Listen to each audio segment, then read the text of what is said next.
ئەزیزان بێسەر و شوێنکردنی 1970 کەس و لەناوبردن و خاپۆرکردنی 4500 گوندی جوانی کوردستان ئەمە زامێکە کە هەمیشە تازەیە و بە جستەی نیشتیمانەوە هەمیشە خوێنی لێ چۆڕێ و بێگومان ئێستاش زۆرێک لەو ڕووفاتانی کە بە ناوی ئەنفالەوە کراوە تاوکو ئێستاش بێسەر و شوێنە و کەسانێکی زۆر ئێستاش چاوەڕێی ئێسک و پرووسکی ئازیزانیان دەکەن چاوەڕێی ئەوە دەکەن کە با بڵین گۆڕێکیان هەبێ بچن سەردانینی کەسانی یازدانیان بکەن ئەمە بێجگەلەوەی کە تاوکو ئێستاش قەرەووی زۆرێک لە قوربانیان نەکراوەتەوە و ئەگەر هەموو دنیاشیان بیتەوە قەرەووی ئەو کەسانیان بۆ ناکاتەوە کە لە دەستیان ناوە و ئەو کەسانی کە لەو کاتەیە ژیان هەمیشە ئەوان بیرما و لە مشکیان ئاماوەتەوە ئەمە بێجگەلەوەی کە چەندین چیرۆکی خەمناک و ناخەژێن هەیە کە ئەتوانین بڵین هەریەکیان بخۆی کتێبێک کە ڕۆمانێکە گەربێت و بنووسرێتەوە لەبەرەوەی ئەو نەکارە ساتێکی گەورەیە ئێمەمانەوێ باس لە ئەم زامە لە بین نەکراوی کورد بکەین بزانین ئەسڵەن بۆچی ئەمە بەرامبەر کورد کرا و هۆکارەکەی چی بوو و ئەمە بە چەند قۆناغدا تێپاڕی ئەو لایەنە مێژوو تا چەندێک گرنگە و ئەمە بە جینۆسایت کرا هەوڵدرا بۆ ئەوەی کە ئەمە ئەم مێژووە بهێڵڕێتەوە ئەم زامە ئەم زوڵمەی کە بەرامبەر ئەم گەلە ستەم لێکراوە کراوە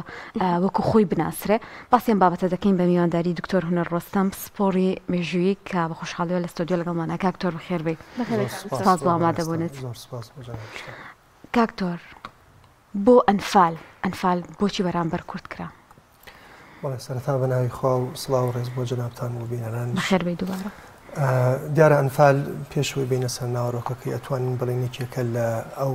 کۆمەڵکوژیە گەورانی لە سەدەی بیستا بەرامبەر بە گەلێکی بێدیفاع کراوە ئەتوانین بڵین لە دوای جەنگی جیهانی یەکەم و دووهەم و هۆڵۆکۆستی جووەکان دووهەمین کردەوەی زۆر دڕندانەیە بەرامبەر بە گەلێکی بێدیفاع کرابێ وەکو ڕێزیشتان باستان کرد کە کارەساتەکە زۆر گەورە بووە. دیارە ئەگەر باس لەوە بکەین بۆچی ئەنفال بەرامبەر بە کورد کراوە بگەڕێنەوە سەرەوەی بزانین ئامانجەکانی بەعس چی بۆ لە ئەنفال. دیارە بەعس لە سەروبەندی ئەنفال ئەتوانین بڵین ماوەی 8 ساڵ بۆ عێراق لە جەنگێکی گەورا بوو لەگەڵ ئێراندا و ئایدۆلۆژیای بەعس بە شێوازێک بوو کە پێی وا بوو ئەبێ عێراق یەکگەل بێ و هەمووی دەستەمۆی خۆی بێ و لە بۆتەی حیزبی بەعسا بتوێتەوە چونکە ئەوان هەڵگری ئایدۆلۆژیایەکی عروبە و جیهانی عەرەبی بوون و پیان باوەڕیان بەوە نەبوو کە بۆ نمونە گەلی کورد دەبێ وەک بە شکۆ و بە کەلتور و بە تێڕوانینی خۆیەوە لە پاڵ ئەواندا بژی باوەڕێمە پێکەوە ژیان و ئەوانە نەبوو بۆیە هەمیشە کوردیان بە مەترسیەکی گەورە بۆ سەر ئەو تێڕوانی ناعروبەیە یەکدەنگی کە خۆیان دەیانویست دەزانی لە جەنگی عێراق ئێرانیشا هەمیشە بەهۆی ئەوەی کە کورد لە شۆڕشێکا بوو شۆڕشی نوێی کورد بەردەوام بوو ئەمەی بە مەترسی دەبینی و بێگومان مەترسیش بوو لەسەری ناوچەکانی باکووری وڵات زیاتر لە ناوچەکانی هەرێمی کوردستانی خۆمان بۆیە ئەنفال ئەتوانی بڵین هەنگاوێکی لە خۆڕان نەبوو هەنگاوێکی استراتیژی و ورد و سیاسی و سەربازی سەرکردایەتی بەعس بوو بۆ کۆتایی هێنان بە ئامانجێکم کۆتایی هێنان بە شۆڕشی کورد وە لە ئامانجی درێژمەوداشا کۆتایی هێنان بە گەلێک کە خاوەنی شکۆ و سیادە و کللتوری تایبەت بەخۆی بێ و توانەوەی بوو لە بۆتەی گەلی سەردەستەی عەرەب لە عێراقدا و هەروەها نەهێشتنی ئەم گەلە بۆ لەسەر پێوەستانی خۆی لە هەموو ڕوویەکەوە بۆیە دەبینین کردەکە زۆر فراوان بوو لە ڕووی سیاسی لە ڕووی سەربازی لە ڕووی کللتوری لە هەموو ڕووەکانەوە لە ڕووی دمۆگرافی هەموو ئەمانە زیانی گەورەی بە گەلی کورد گەیان واتە ئەمانجەکە توانین بڵین سڕینەوەی گەلی کورد بۆ بەگشتی لەلایەن حزبی باشە دکتۆر هونەر ڕژنی بەعسی هیچ پاڵنەرێکی دەرەکی هەبوو بۆی ئەم کردەی بەرامبەر نەتەوەی کورد ئەنجام بدات پاڵنەری دەرەکی ئەتوانین زیاتر ئاماژە بەوە بکەین ڕاستیان لەو قۆناغا بێدەنگی دەرەکی هەبوونەوەک پاڵنەر چونکە بەعسیەکان خۆیان هەڵگری ئەو کووتمان ئایدۆلۆژیایەکی زۆر دڕندانە بوون بۆ کردە سەربازیەکانیان بەڵام بێدەنگێکی نێودەوڵەتی هەبوو کە ئەمە بووە پاڵپشتیەک دوجار بۆ حزبی بەعس چونکە بیرمان نەچێت تارق عەزیز قسەیەکی بەناوبانگی هەیەکێکە لەسەر کردە گەورەکانی بەعس کاتێک لە دانوستان بوو لەگەڵ کووردا وتی ئێمە هەموو جیهان پشتگیریمان دەکات لە جەنگی عێراق ئێرانە بۆیە ئێوە پێتان وانە بێ دەتوانن سەرکەوتوو بن بۆیە ئەمە کە دەستمان بەتاڵ بوو لە جەنگی عێراق ئێران کارەساتێکی گەورە بەسەر ئێوە دێنین و خۆی ئاماژەی بەوە کرد کە وڵاتانی دنیا هەمووی پشتگیری عێراقی دەکرد لەو خۆناغا دژ بە ئێران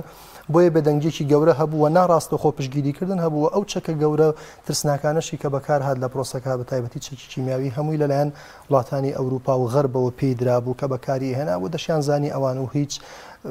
ڕوون بوو کە چۆن سیستەمی نێودەوڵەتی و یاسە نێودەوڵەتیەکان پێشێلەکە بەڵام هیچ هەڵوێستێکیان بەرامبەری نەبوو چونکە لە جەنگێکا بوو دژ بە دوژمنەکەیان کە ئێران بوو. باشە دکتۆر باست لەوە کرمە پلانێکی بۆ داڕژراو بووە و بە کۆمەڵە قۆناغ ئەم پلانە جێبەجێکراوە ئەم پرۆسە گەورەیە ئەنجام درراوە ینی زۆرێک ناوچەکانی کوردستان ناوچەکانی کوردستانی کردوتەوە بە چەند قۆناغ ئەنجام دراوە چۆن بوو چۆن هەموو ناوچەکانی گرتەوە.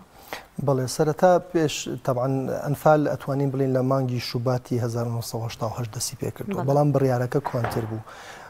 مەشهورە بڕیاری 160 سەرکردایەتی حزبی بەعەز لە مانگی ئازاری 1970 تا دەدرێت واتە تقریباً 11 مانگ پێش دەستپێکردنی ئەنفال بڕیاری ئەنفال دەدرێت لای حزبی بەعەزەوە. بڕیارەکە مەشهورە کە 7 خاڵی تایە لەو خاڵانە بە ئاشکرا خوێن و ماڵ و حاڵی خەڵکی کوردی حەراڵ کردووە بۆ سوپای عێراق و بەنەسەن ئاماژەی بەوە کردووە کە پێویستە هەمویان لە ناو ببرێن هەموو ئەو ناوچانەی کە کردەکانی تیادا دەکرێت بە تایبەتی ئەتوانین بڵین ئامانجەکەش لێ ناوچەی گوندنشین گوندەواری هەرێمی کوردستان بوو بە هەموو ناوچە جیاوازەکانیەوە کە دەبوو بە تەواوەتی لە ناو ببرێت. دوای 11 مانگ لە بڕیارەکە ئیدی لە مانگی شوباتی 1970 ئەو کاتێک کە جەنگی ئێران عێراق تا ڕادێک سووک بوو عێراق دەستی بەتاڵ بوو لە جەنگی ئێران و ئیتر ئێران بەرەو ئەوە دەچوو کە ئامادە بێت جەنگەکە ڕابگرێ بەشێک زۆر لە سوپای عێراق لە بەرەکانی جەنگی ئێران عێراق کە ماوەی 8 ساڵ بوو لە جەنگا بوو هێنایەوە بۆ ناوچەکانی کوردستان ئیدی دەستی بەتاڵ بوو بۆی ئەنفال ئەنجام بدە. دیارە قۆناغەکان بە 8 قۆناغا بووە. قۆناغی یەکەمیان لە مانگی شوبات لە کۆتایی مانگی شوبات دەست پێ دەکات تا سەرەتای مانگی ئازار کە لە ناوچەکانی دۆڵی جافایەتی دەست پێ دەکات لە سەرگەڵ و بەرگەڵ و تا ئەگاتە ناوچەکانی شار باژێر ئەوە دەست پێکە. ئەمانجی یەکەم لێدانە لە سەرکردایەتی ئەو کاتەی شۆڕشی کوردی و یەکێتی نیشتیمانی کوردستان لەو ناوچە زیاتر بارەگەکانی هەیە. ئەوە ئەو قۆناغیان نتوانێت زەرورزیانێکی زۆرەدا نزیکەی 300 گوند لەو ناوچانە وێرانە بن وەچەی کیمیاوی تیا بەکارێنێ وەس دایان هەزاران کەس لە ئەو قۆناغەدا تیا دەچن. قۆناغی دووهەم لە مانگی ئازارە دەست پێ دەکات تقریباً تا کۆتایی سەرەتای نیسان زیاتر ناوچەکانی قەرەداغ دەگرێتەوە. ئەتوانین بڵین هەموو ناوچەی قەرەداغ لێرە لەوە دەربەندی خان تا دەگاتە ناوچەکانی سنگاو و تا تەکیە ئەو هەموو ئەو ناوچانە دەگرێتەوە کە لەوێژ نزیکەی 300 گوند بە تەواوی خاپورەکرێن. قۆناغی سێهەمیان کە قۆناغێکی زۆر بە ئازارتر و زۆر خراپترینیانەوە ئەنفال زیاتر بە ئەوە ناسراوە کە بریتە لەو قۆناغی ناوچەی گەرمیان دەکاتە ئامانج کە تیایدا نزیکەی 500 گوند بە تەواوی خاپورەکرێن و زیاد لە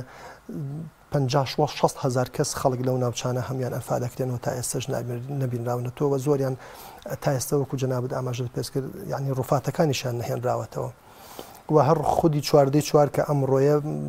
ئەو ڕۆژەیە کە تیایدا 4 شارۆچکەی گەورە لە گەرمیان بە تەواوی خاپورەکرێن و زۆرترین خەڵکی کورد لەم ڕۆژە زیاتر ئەنفال کراوە بۆیە زیاتریش لەو ڕۆژایە بۆیە چواردەی چوار کراوە بە یادی ئەنفال چووکە ئیتر لووتکەی دڕندەی و کوشتارەکە لەو ڕۆژەدا بۆ کووتمان زیاد لە 4 فێرقەی سوپای عێراق لەو چەند ڕۆژە و بە تایبەتی لە چواردەی چوارە هێرشیان کردووە سەر ناوچەکانی گەرمیان و زۆرێک لەوانەی گەرمیان جیاوازتر بوون لە قۆناغەکانی کە زۆر دڕەقتر بوون لەگەڵیانە چووکە بۆ بیرمان نەچێ ئامانجێکی سەرەکی ئەنفال ناوچەکانی گەرمیان بوو چونکە یەکێک لە مەبەستەکانی بەعس ئەوە بوو کورد لە ناوچەکان نەوتیەکان دوور بخاتەوە کەرکووک و دەوروبەری هەمووی بەوە ناسرابوون کە شادەماری ئابووری عێراق بوو مەترسیان لەسەر دروست بوو چەند جارێک هێزی پێشمەرگە قەسفی ئەو ناوچانەی کرده بوو بە بەچەکی قورس بۆیە ئامانجی سەرەکی ئەوە بوو کورد لەم ناوچانە بە تەواوی دوور بخاتەوە بۆیە زۆربەی گوندەکانی گەرمیانی وێران کرد و خەڵکەکەشی بە تەواوی لەناو برد بۆی دووبارە نەگەڕێنەوە بۆ ناوچەیە ئەوە قۆناغی سێهەم قۆناغی چوارم ناوچەکانی شوان و گۆبتەپە و عەسکەر و ئەخجەلەر بوو ئاواتان دەوروبەری زەی بچووک و بە هەمان شێوە لە مانگی ئایارە ئیدی دەگوازرێتەوە بۆ ناوچەکانی حەوزی سۆران و شەقڵاوە و قەڵاتزیێوانە سێ قۆناغی ئەنفالیش لەوێ ئەنجام دەدرێت و کۆتا قۆناغی ئەنفالیش تقریباً لە کاتی جەنگی ئێران عێراق کە دەوەستێ لە مانگی 8 بۆ سەرەتای مانگی ئەیلول لە ناوچەکانی بادینان و زاخۆ و ئامێدی و دێرەلووک و ئەوانە ئەنجام دەدرێت باشە دکتۆر بۆچی زیاتر سەرنج ڕژەمی بەعز لەسەر گوندەکان بۆ هەوڵی دیاوە زیاتر گوندەکان بکاتە ئامانج و گوندەکان لە ناوبەرەوە کارچی خۆی وەکوتمانێکێک لە ئامانجە سەرەکیەکانی بەعز لە ناوبردنی شۆڕشی کورد بوو لەو قۆناغەش هەمومان دەزانین شۆڕشی کورد بەڵێەوە پێشمەرگە زیاتر ناوچە کوردنشینەکانە بوو ئەوان پشت و قوڵایی استراتیژی شۆڕشەکە بوون بۆ ئەوی بتوانن بەردەوام بن بۆیە ئامانجەکە ئەوە بوو ژێرخانی ئابووری شۆڕش یاخود ژێرخانی کۆمەڵایەتی ژێرخانی سەربازی شۆڕشی کوردە ناوبەرێت بۆیە لە گوندەکانەوە دەستی پێکرا ئەمەیەک بوو لە ئامانجەکانی بۆ لە ناوبردنی شۆڕشی کوردی و جگەلەوە ئامانجی کە ئێوە بوو بێگومان خۆی گوندەواری هەموو گەلێک سەرچاوی ئابووری ئەو گەلەیە سەرچاوی ژێرخانی ئابووری و بەتایبەتی گەلی کورد لەو خۆناغە زیاتر بە کاری کشت و کاڵی و ئاژەڵداری و خەری بوو کە ئەمە بنەمای ئابووریەکەی بوو بەعز دەیویست دەست بۆ ئەمە بەرێو بە تەواتی بنەماکە تێک بدات بۆیە ئامانجە سەرەکیەکە زیاتر ناوچە گوندەوارەکان بوو نەی دەتوانانی کۆنتترۆلیان بکە بەم شێوازە نەبێ بە ناوبردیان نەبێ بۆی هەمویان مەبەستی بوو بیان هێنێ وەکو دەزانین لە کۆمەلگاکانە کە خۆی ناوی نابن کۆمەلگای هاوچەرخ بەڵام جۆرێک بوون لە زیندان کۆی کردبوونەوە و خەڵکی کورد بەمە ڕانەدەهات بوو دەیان کێشەی کۆمەڵایەتی و دەرونی و خێزانی بۆ خەڵکی کورد دروست کرد لە ماوەی ئەو ساڵانە ئەو چەکانی بەکار هات بەرامبەر خەڵکیان فالکراوە چی بوون و چ شێوازێکیان گرتە بەر بۆ ئەنجامدانی ئەم زوڵمە بەرامبەر ئەم خەڵکە سەمێکراوە بەڵێ لە ڕووی سەربازیەوە گەر سەیرکەین یعنی خراپترین چەکەکان یعنی کوشندترین چەکەکانی مێژووی مرۆڤایەتی تیادا بەکار هاتووە هەموو هێرشێکی ئەنفال سەرەتا بە لێدانێکی کیمیاوی دەستی پێ دەکرد هەر لە ناوچەکانی وەکتمان دۆڵی جافایەتی لە سیاسیانان لە قەراق لە قۆناغی ئەوە لە ئەنفالی گەرمیان لە ناوچەکانی گۆپتەپۆ عسکەر کە دەستیان پێ دەکرد ڕاستەخۆ بە چەکی کیمیاوی چ بە بۆمبای فڕۆکەکان چ بە قەسفی تۆپ هاوێژەکان هەمویان بە چەکی کیمیاوی دەستی پێ دەکرد چونکە بۆ دەزانی ئەو چەکە زۆر ترسناک بووە هیچ زیندەوەرێکی نەدەهێشت لە ناوچەکاندا و ئەمە وای کردبوو و جگە لە ئەنواع چەکیکەی و کاتە کە سوپای عێراق وەکوتمان لە جەنگی عێراق ئێرانە هەموو غەرب پێیدا بوو و پێشکەوتوترین چەکەکانی پێبوو بەکارە هات ئەمە جگە لەوەی زیاتر لە سێ فەرقەی گەورەی سوپای عێراقیدا بەشدار بوو لە پاڵیشە ئەوەی پێدەوترێت لە ئەدەبیاتی کووردا جاشەکان یاخود مستەشارەکان و چەکدارەکان هەموو ئەوانە بەشدار بوون تێدا کە ڕێژێکی زۆر بوون باش ئەوان ڕۆڵیان چی بوو جاشەکان ئەوان ڕۆڵێکی زۆر خراپیان هەبوو ئەتوانین بڵین لە ڕووی مێژویەوە ڕێژەیەکی زۆریان ڕۆڵێکی زۆر خراپیانە بۆ چەندە نابێت لەبیرمان چێت تاکو تەرایان تیادا بوو مێژویان گرنگە ئاماژەی پێ بکەین کە هەوڵیاندا بۆ خەڵک داڵدە بدەن و خەڵک بپارێزن بەڵام ئەوە کەمینە بوون بەداخەوە بەشێکی زۆریان لەگەڵ سوپای عێراق چاوساغ بوون لە پێشیانەوە دەڕۆشتن چونکە سوپای عێراق زۆر وردەکاری تۆپۆگرافیا و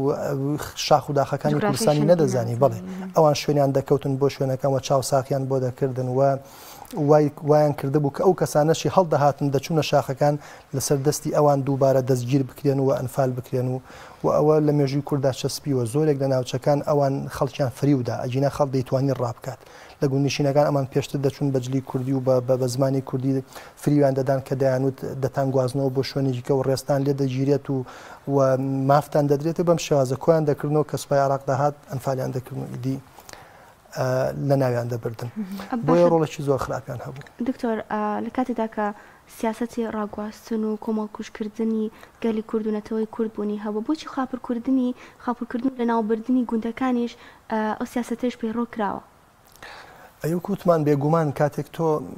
دەتەوێت گەلێک لە ناوبەری ئەو خەڵکە ئەگەر بەهاتایەت و بە شێوازێکی کاتی دوور بخرانێتەوە باسمەبەستیەوە دووبارە ترسی ئەوەیە بە دووبارە دەگەڕان و ناوچەکانیان بۆیە هەر لە سەرەتا لە بڕیاری 160 هەموو ئەو ناوچانی بە ناوچەی قەدەغە ڕاگەیاند بوو کە ماف نەبوو هیچ کەسێک ژیانی تیا بکە تەنانەت ژیانی تیابێ و مافی تەقەکردنیدا بۆ سوپاکەی لە هەموو زیندەوەرێک لەو ناوچانە زیاتر مەبەستەکە لێ ئەوە بوو کە دووبارە کوردستان نەتوانێت لەسەر پێی خۆی بوەستێتەوە ئەو ناوچە کوردنشینانە نەتوانن بگەڕێنەوە ژیان تیایدا دەست پێ بکاتەوە خۆمان دەزانین تا ئێستاژی کێکە لە کێشە گەورە ئابووری و کۆمەڵایەتەکانی کوردستان هەرێمی کوردستان ئەوە چەند ساڵە نزیکەی 37 ساڵە ئەنفال تاوە بۆ بەڵام هەتا ئێستا نەتوانراوە قەرەبووی ئەو زیانە گەورەیە بکرێتەوە لە ناوچە گوندنشینەکان تا ئێستی ئابووری ئەمە ئابووریەکی زۆر داتەپیوە ئەمە نەمانتوانیوە بازارەکانی خۆمان یانی لە ڕووی ئابووری ببوژێنیەوە ئەمە هەمووی دەرەنجامەکانی ئەنفالەکە تا ئێستش لەسەر ناوچەکان بەردەوامە کاکتۆر سڕینی شوناس و ناسنامە و زمان و ئیتر کولتور دابوونەریتی تۆ ئیترەمە کۆتایی هێنانە بە تۆ ئەو پرۆسی کە بەرامبەر ئەم خەڵکە ئەنجامدا ئایا هیچ هەوڵێک درا لە دوای ئەو پرۆسەوە کە با بڵێن ئەو ڕۆفاتانە بدۆزرێتەوە ئایا ئەو قوربانیانی کە ئێستاش لە ماڵەوە چاوەڕێی کە سوکاریانەکەن یان دڵیان خەمگینەبووی کە کەسانێکی زۆریان لە دەستداوە هیچیان بۆ کرا؟ بەداخەوە دەسەڵاتی کوردی ئەتوانین بڵێن حکوومەتی هەرێمی کوردستان لەو ڕۆ کەم تەرخەم بوو زۆر کەم تەرخەم بوو ئەگەر سیر بکەینە هەموو گەلێکی دنیا کاتێک کە تراژدیایکی گەورەی ئاوای بەسەریە لە کۆمەڵێک ڕۆکاری لەسەر دەکات یعنی ئەو واز لەوە بێنەکە ئێمە وەکو گەلێک نەمانتوانیوە ئیسtismار وەبەرهێنان لە ئەنفالا بکەین کە زۆربەی گەلانی دنیا کارەساتەکانی خۆیان دەکەنە بابەتی زۆر گرنگ بۆ بەدەستهێنانی مافەکانیان لەسەر ئاستی جینۆسایدە بەڵێ جینۆسایدێکی زۆر ناسرا بە فەرمی لەلایەن وڵاتانی هەندێک وڵات ناسیبیانە بەڵام بەسەر لەسەر ئاسی تاکایەتی لەسەر ئاسی تاکایەتی وڵاتەکەی خۆی ناساندوێتی نەوەک لەسەر ئاسی نێودەوڵەتی و نەتەوەی گرتوەکان دانی پیادنە چونکە ئەوە بەداخەوە تا ئێستا ئەمان نایانتوانیوە ئەوە بکەن و جیهانیش بەڕاستی نەهاتووە بەدەم کوردەوە سەبارەت بە حکوومەتی هەرێمی کوردستان کەمتر خەمە لەوەی لە ڕاستیدا کە بە درێژایی ئەم چەند ساڵە نەیتوانیوە ڕێکارێک بگرێتە بەرەوە بۆ ئەوەی کە هەموو گۆڕە بە کۆمەڵەکان بدۆزرێتەوە تا ئێستا ئەتوانم بڵێم لە 100 تا 10 ڕووفاتەکان هێنراونەتەوە بڵێ بەڵێ زۆر کەمەوە بەشێک لە گۆڕە بە کۆمەڵەکانیش کە شوێنەکانیان دۆزراوەوە هەتا ئێستا دەستی بۆ نەبراوە کە هەڵدرێنەوە بهێنرێنەوە بناسرێنەوە بێگومان بۆ دۆزینەوەی گۆڕە بە کۆمەڵەکان وەک دەزانین ئەمە کردەیەکی زۆر نهێنی بووە باس شوێنەکانی ئاشکرا نەکردەوە بۆ ئەوەی کە لەسەری نەکەوێ بەڵام دەکرا حکوومەتی هەرێمی کوردستان لە کۆمەڵێک ڕێبازەوە بە تایبەتی گرتن و دادگاییکردنی ئەو کەسانەی بە تایبەتی مستشارەکان خەڵکانیکەی سەرکردەکانی باسکەتیایدا بەشدار بوون ئەمەی نەکردوە بەشێکی زۆری ئەوانە ئەفواتیان بۆ درا و گەڕانەوە ناو حیزبە کوردستانیەکان ئەمە نەکرا کە دەکرا لە ڕێگەی ئەوە سەرچاوەیەک بدۆزرێتەوە بۆ ئەوی شوێنی گۆڕە بە کۆمەڵەکان هەمی دیاری بکرێت بەدەر لەوە دەکرا مەسەڵەن خەڵات بدرێتە ئەو گوندنشینانە خەڵکانێکی ئەو ناوچە بیابانیانە کە زانیاریان هەبوو لەسەرەوەی گۆڕەوە کۆمەڵەکان لەکوێیە تا پیشانی سەرکردایەتی کوردی بدەنەوەلیەوە بهێنرێنەوە زۆر کار ئەبوو بکرێت کە نەکراوە بەڕاستی ئەوە کەم تەرخەمی بە بەرامبەر بە ئەنفال و ئەو پرۆسەیە دکتۆر کۆزانین چەندین مۆگەی سەربازی بوونی هەبووە لە کاتی سەردەمی ڕژەمی بەعزدا و باسێکی گەرمش کە هەموو ساڵێک لە ساڵیادی ئەنفالدا باس دەکرێتەوە مۆگەی سەربازی نوگرە سەلمانە لە مۆگەیەدا چی گوزەراوە هەموو ساڵێک باس دەگرێت و دەبێتە باسێکی گەرم لەم ڕۆژەدا نورە سەرمان و ئەتوانین بڵین کۆمەڵێک شوێنی کە هەمویان شوێنی کۆکردنەوەی ئەو خەڵکانە بوون کە ئەنفال لەکران لەوێدا دەنران ینی ئەتوانم بڵێم هەوێنی دەیان فیلمی سینەمایی گەورەیە ئەگەر ئێمە لەو بوارە بمانتوانیان جێپەنجەمان دیار بێت چونکە تراژیدایەکی زۆر گەورەی تیادا بوو ئەو هەموو خەڵکە لێوا کۆکراونەوە بە تایبەتی ژنان و منداڵان و پیران پیر بوون چونکە زۆربەی گەنجەکان پیاوان و گەنجان ڕاستەوخۆ لە سێدارە دراون و گول لە باران کراون و کۆمەڵ کوژەکان بەڵام ئەو کەسانەی کە دەمانەوە ژن و منداڵ و پیر دەبرانە ئەوێەوە بە ئازارێکی زۆرەوە بە برسێتێکی زۆرەوە بە نەخۆشی و بە ئیهانەکردن و بە لێدان و تەعزیب ژیانیان لەوێدا بەسەر بر کە خەڵکێکی زۆریان لەوێ گیانیان لەدەستدا و زۆر دڕندانە باستەوە دەکرێت کە لاشەکانیان فرێدراوەتە بەردەم سەگەهارەکان وە خواردوێتی و بۆیە بەم شێوازە بینین تراژدیایەکی زۆر گەورەی تیادا بۆ ئەو ناوچانە نوگرە سەرمان نمونەی ئەوەیە کە ئێمە دواتر زانیومانە زۆر شوێنی کەش هەبووە بە هەمان شێوە بەکار هاتووە بۆ ئەو بابەتە ئەو شوێنانی ترکوێنیان ئێستا مەسەلەن ناوچەی قۆرەتومان هەیە زۆربەی ئەو شوێنانی کە قەڵای سەربازی بوون لە ناوچەکانی بادینان هەمانە زیاتر بۆ ئەو بەکارهاتون ئەو قەڵا سەربازیانی کە خەڵکیان تیا کۆ کردوەوە دواتر کۆمەڵ کوشکراونتیا وەکوتمان پیاوان لە یەکتری جیا کردوێتەوە و کۆمەڵ کوشکراونتیان بەڵام دیارترینیان وەکو وێزگەیەک بەکاریان هێناوە نوگرە سەرمان بووە چونکە هەم نزیک بووە لە ناوچەکانی باشوور کۆیان کردوونەوە لەوێدایان ناون و دواتر پیاوەکانیان بردووە لە سێدارایان داوە ینی ئەوش بە چەند قۆناغێک ئەنی بۆ کەسەکانیان گرتووە سەرەتا دواتر هەمیان بێک و کۆ کردوێتەوە ئەمەش ئەها جۆرێک لە پلان و هینی تیا بۆ تەکنیکی وردی تیا بۆ کە چۆن ئەم خەڵکە لە ناوبەرن بێگومان هەندێک ناوچە و گوتمان گەرمیان هەر زۆربیان لە ناوبردن بەڵام هەندێکیان پیاوەکانیان جیا دەکردنەوە قسەیەکی کتان ئەڵێن لە بادینان وەبزانام زیاتر کاکتۆر ئەو پیاوەکانیان بەڵێ بادینانیش زیانێکی زۆر گەورەی بەرکەوە بە هەمان شێوە ئەوانیش بادینان دووهەم جاریشی بوو لە ڕاستیدا ساڵی 83 هەر ئەنفالێکی گەورەیان بە تایبەتی ئەوە ناوچەکانی بارزان نەگرێتەوە زیاد لە 8,000 بارزانی هەر ئەنفالەکرێت و لە ساڵی 1970 دووبارە ئەو ناوچانە دەگرێتەوە بۆیە وەک گوتمان ئامانجە سەرەکیەکی بەعس ئەوە بووە کە چینی توێژی گەنجانی کورد بە تەواتی لە ناوبەرێت بۆیە زۆربەی ئەوانە ئەو کردانە بۆ شێوازی کە بەڕێز ئاماژت پێکرد ئەنجام درراوە نازام ئەگەر دەرفەت هەبم حەزەکەم پرسیارەکەم کاکتۆر ئێستا ئێمە زانین گەورەترین قەزی تاوان ئێستا ئەنجامەدرێت لە جیهاندا کە هەموو بە بەرچاو هەموو دنیا ئەنجامەدرێت ئەویش ئەو تاوانەیە کە بەرامبەر خەڵکی فەڵەستین و غەزاکرێ و ئێمەی کوردیش خۆمان پێشتر ئەوانەمان بەسەر هاتووەکە سەبەبن بەسەر ئەو خەڵکایە پێت وایە پاڵپشتی یان تێگەیشتن لەو خەڵکانە بۆ ئێمەی کورد زیاترە یان زامێکی با بڵێین زیاتر هەست بە معاناتی ئەو کەساناکەین بێگومان خۆی کوردەڵێت ئێمە خۆمان مارانگەستەی ئەوین لە ڕاستیدا گەلی کورد زیاتر دەبینین ئێستا متعاتیفترە سەبارەت بەو قەزیە چونکە ئێمە خۆمان ئەو کۆمەڵکوژیانەمان بەسەرا هاتووە ئەو بێدەنگی نێودەوڵەتیمان بەسەرا هاتووە ڕاستە لە سەردەمی ئێمە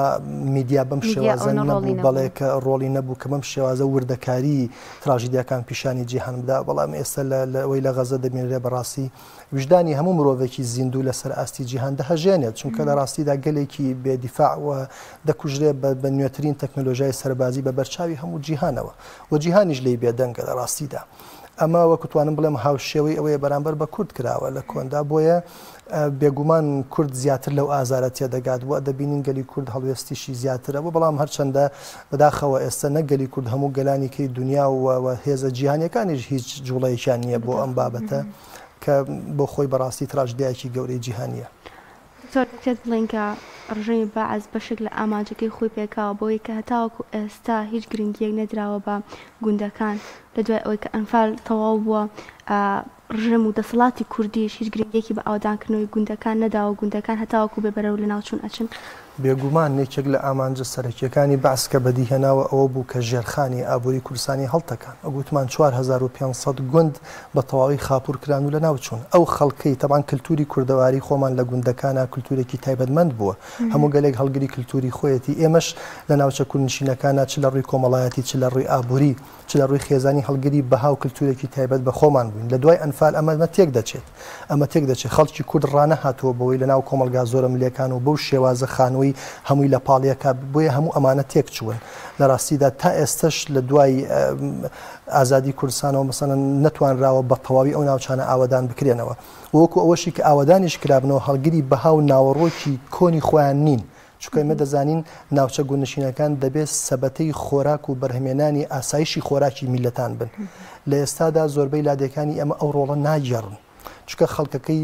هەڵکەنراوە لە ئەو کللتورە کشت و کاڵی و ئاژەڵداریە کە پێشتر هەیبوو بەڵێ بێگومان ناتوانین بڵین باس ئامانجێکی گەورەی خۆی لەوە پێکاوە و لەوە خراپتر ئێمە نەمانتوانیوە قەرەبووی ئەو زیانانە بکەینەوە بە تەواوی کە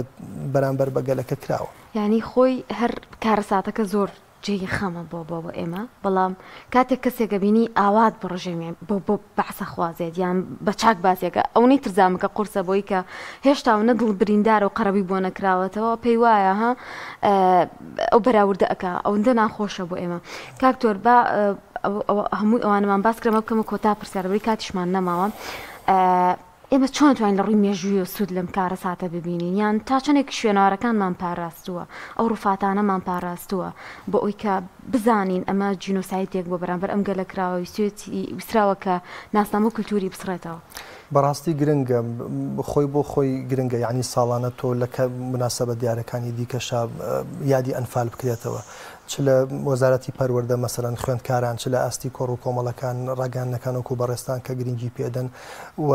ئەمە گرنگە لە بۆی لە یادی خەڵکدا بمێنێتەوە کە کارەساتەکە چەند گەورە بووە وردەکاریەکانی چی بوون و بۆ ئەوەی کە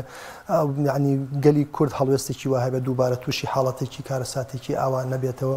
بۆیە هەموو ئەم گرنگی پێدانانە زۆر گرنگن لەسەر ئاستی کوردستان بەگشتی دەستخۆش بۆ دکتۆر نەڕۆستەم سپۆری مێشوی کەلمتۆرە لەگەڵمانە بە سپاس دەکەین. سپاس دەکەین کاکتۆر مەمنون.